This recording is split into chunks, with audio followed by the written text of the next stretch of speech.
The entire compound fell silent when the three black luxury SUVs stopped outside the gate. The first vehicle was followed by a second, then a third. Men dressed in dark suits stepped out. They did not look like ordinary visitors. They looked like security. Inside the house, Mom and Jerry froze with a plate in her hands. Her daughter, Brenda, rushed toward the window. "Who are those people?" "I don't know," Mom and Jerry whispered. Then the door of the first SUV opened. A tall man stepped out. He walked toward the house carrying a leather folder. Behind him came an elegantly dressed woman. She wore a perfectly tailored African print dress, expensive jewelry, and carried herself with quiet confidence. Mom and Jerry's eyes widened. She recognized the woman. It was Amara, the same Amara she had spent months insulting, the same Amara she had forced to wash clothes, the same Amara she had repeatedly called a useless village girl. But this was not the Amara they knew. This woman looked powerful, important, untouchable. The man with the folder approached the door. "Is this the home of Mr. Daniel Mwangi?"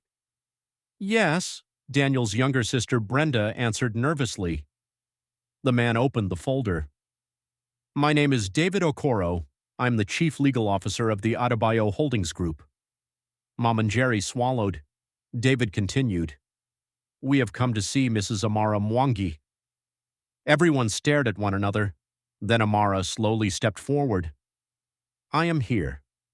David smiled respectfully. "Madam, the board is waiting for you. Your private aircraft leaves in 3 hours." Silence. Brenda's mouth fell open. "Private aircraft?" David nodded. "And your father has instructed us to inform you that the acquisition meeting has been moved to tomorrow morning." Daniel stared at his wife. "What is happening?" Amara looked at him. For the first time since entering his family's home, there was no fear in her eyes, only sadness. "Daniel," she said quietly, "I think it is time you knew who your wife really is." And with those words, the secret she had protected for almost 2 years was finally about to explode. 2 years earlier, Amara Adebayo had everything most people dreamed of. She was the only daughter of Chief Emmanuel Adebayo, founder of one of the largest logistics and agricultural companies in East Africa. Her family's wealth was enormous. They owned farms, warehouses, hotels, transport companies, real estate, and investment firms. But Amara had grown tired of people changing whenever they discovered who her father was. Men became interested in her the moment they heard her surname. Women who barely noticed her suddenly wanted friendship. Businessmen treated her differently. Even strangers behaved differently. Amara hated it. One evening she sat across from her father. "Daddy, I want to live like an ordinary person." Her father laughed. "You have never lived an ordinary life." "I know." She looked directly at him. "But I want to know whether someone can love Amara without loving the Adebayo name." Her father became serious. "You are thinking of hiding your identity?" "Yes." "Amara, wealth can protect you, but it can also make people dangerous." "I understand." He sighed. "Then promise me one thing." "What?" "If you ever feel unsafe, you come home." Amara nodded. "I promise." A few weeks later, she moved into a modest neighborhood under her mother's maiden name. That was where she met Daniel. Daniel was different. He worked hard. He wasn't impressed by expensive cars. He didn't know who she was. And when he looked at her, he seemed to see only a woman. They fell in love. Daniel proposed. Amara said yes. But she never told him the full truth about her family. She told herself she would reveal everything after the wedding. She never imagined what would happen next. After their wedding, Daniel took Amara to his mother's home. The compound was small. There were chickens walking around the yard, an old mango tree near the kitchen, and several rooms surrounding a dusty courtyard. Mom and Jerry looked Amara up and down. "So this is the wife?" "Yes, Mama," Daniel replied proudly. Mom and Jerry smiled, but the smile did not reach her eyes. "Where is her family?" "They live far away." "Doing what?" Amara hesitated. "My family is involved in business." Mom and Jerry laughed. "Business?" "Yes." "What kind of business?" Transport and agriculture. Mom and Jerry's expression changed. Then why did you come here without even bringing proper gifts? Daniel immediately intervened. Mama, please. But Mom and Jerry shook her head. Daniel, marriage is not a joke. Amara smiled politely. I am sorry if my family did not come with enough gifts. Mom and Jerry stared at her. You will learn. That evening, Amara discovered that she would not have the privacy she expected.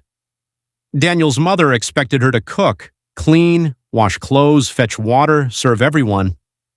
At first, Amara accepted it. She told herself that she was joining a family. She wanted peace, but the demands grew. One morning, Amara woke before sunrise. She prepared breakfast for 8 people. She washed clothes, swept the compound, then prepared lunch. By noon, her hands were aching.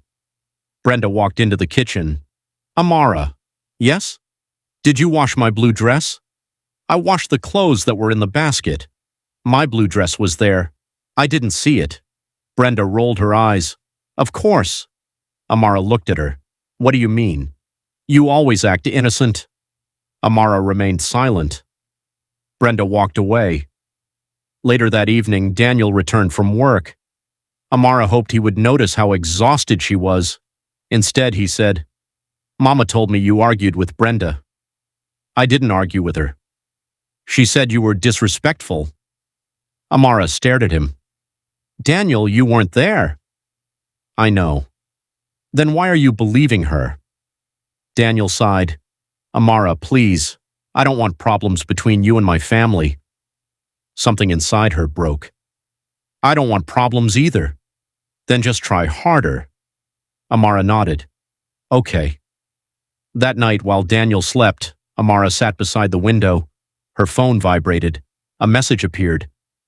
Your father has approved the purchase. We are waiting for your signature. Amara stared at the message. Then she typed, Proceed without me. Another message arrived. Madam, legally we cannot proceed without the majority shareholder. Amara closed her eyes. She was not simply wealthy. She controlled the majority shares of her father's empire, and nobody in Daniel's family knew. Months passed. The situation became worse. Mama and Jerry began inviting relatives to the house. Whenever they arrived, she introduced Amara as my son's wife from the village. Sometimes she laughed about Amara's clothes.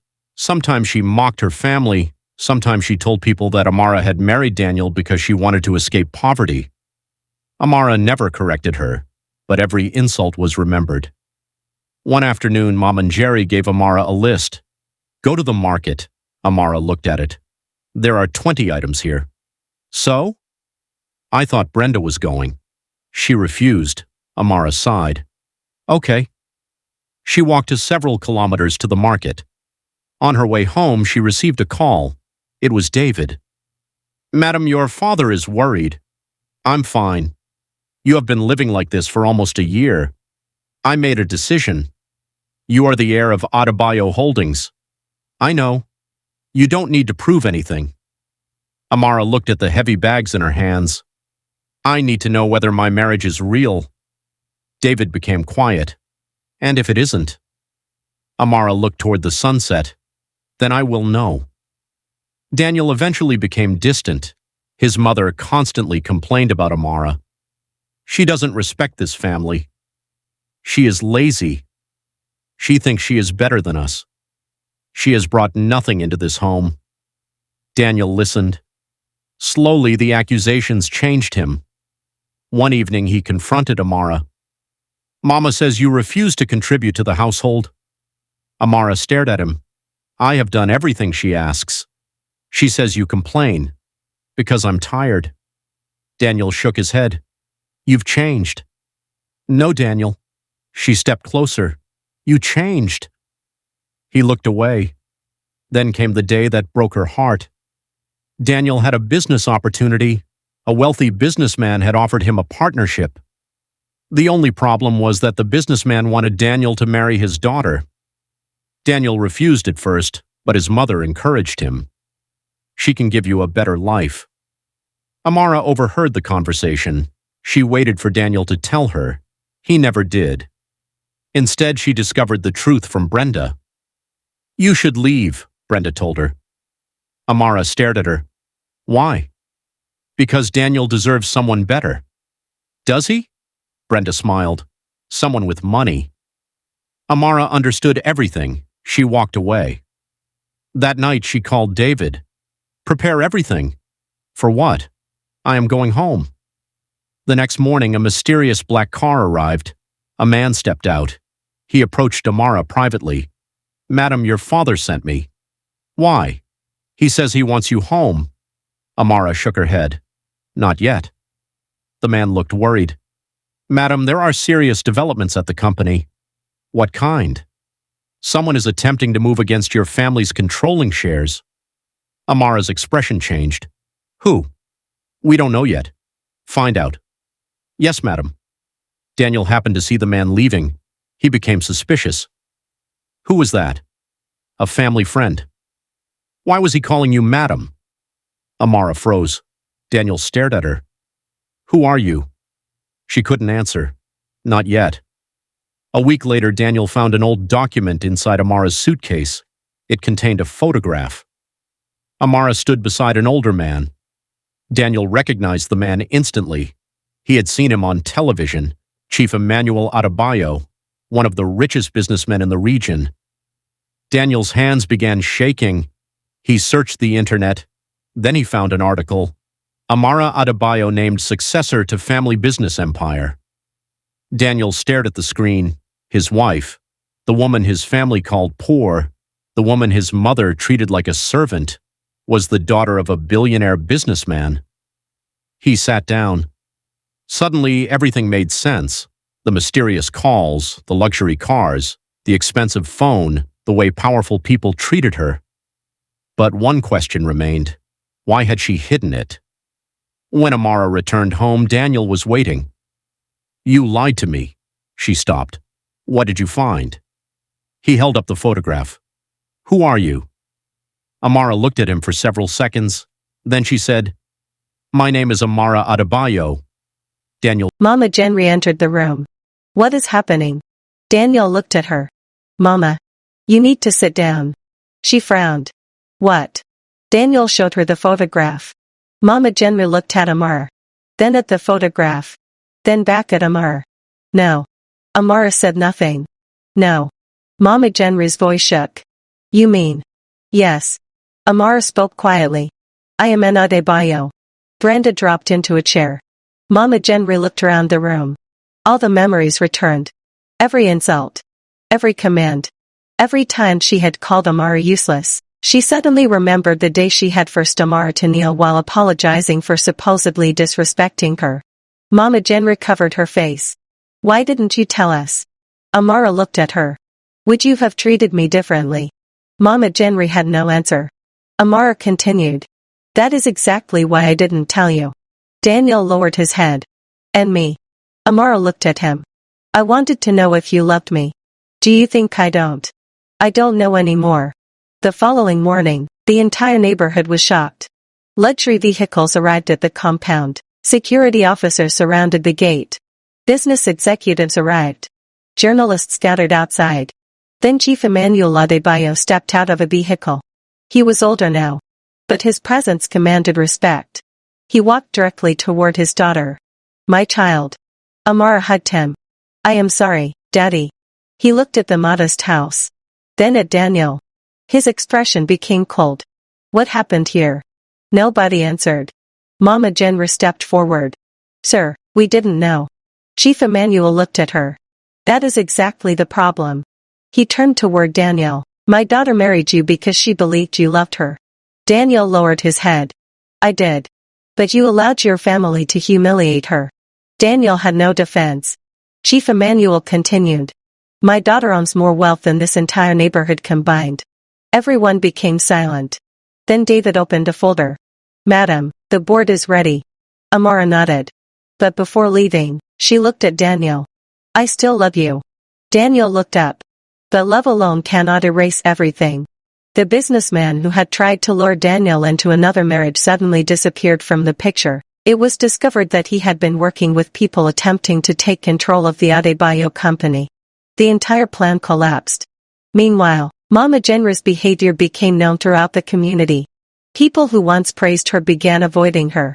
Brenda apologized. I was jealous. Amara looked at her. You hurt me.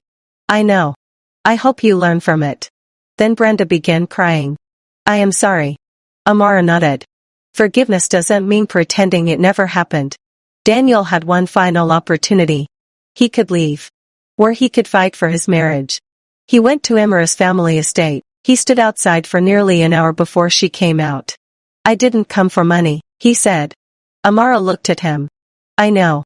I came because I realized something. What? I loved you when I thought you were poor. He paused. But I failed you when everyone around me told me that your value depended on what you could bring into the family. Amara's eyes filled with tears. Daniel continued. I don't deserve another chance. No, Amara said. You don't. He looked down. But I want to earn one. Amara remained silent. Months passed. Daniel changed. He stopped allowing his family to control his decisions. He built his own business. He refused financial assistance from Amara. And for the first time, he began standing on his own feet. One evening, Amara visited his office. Daniel looked surprised. Why are you here? To see how you were doing. He smiled. I'm surviving. She laughed. That is progress. Daniel looked at her. Are you happy? Amara nodded. Yes. Without me. She paused. Yes. That answer hurt him. But he understood. Love could not be demanded. It had to be earned. A year later, Daniel stood before Amara. This time, he did not have flowers worth thousands. He did not have expensive jewelry. He had only a simple ring. I once asked you to marry me because I loved you. Amara smiled. And now? Now I am asking because I have learned what love actually means. He went down on one knee. I don't want your money. I don't want your company. I don't want your father's approval. I want you. Amara looked at him. Daniel. I know I hurt you. I know. I know your family may never trust me again. That is true. But I am willing to spend the rest of my life proving that I am not the man who allowed his wife to be treated like a servant. Amara looked at the ring. Then at him. And finally smiled. Yes. Daniel's eyes filled with tears. Yes. Yes. Their second wedding was very different. This time, there were no secrets. There were no lies. And there was no pretending to be poor.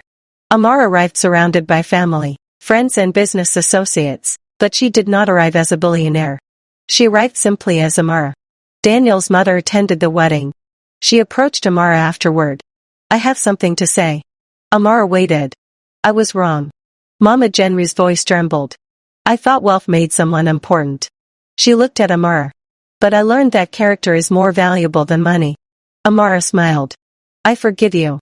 Mama Jenra began crying. The two women embraced. And somewhere in the distance, the sound of traditional drums filled the air. Amara looked at Daniel. Daniel smiled that their story had survived humiliation, betrayal, secrets, and pride. But perhaps the greatest lesson was not that Amara was secretly wealthy. It was that she had never needed wealth to deserve respect. She deserved respect because she was human. Because she had a heart. Because she loved.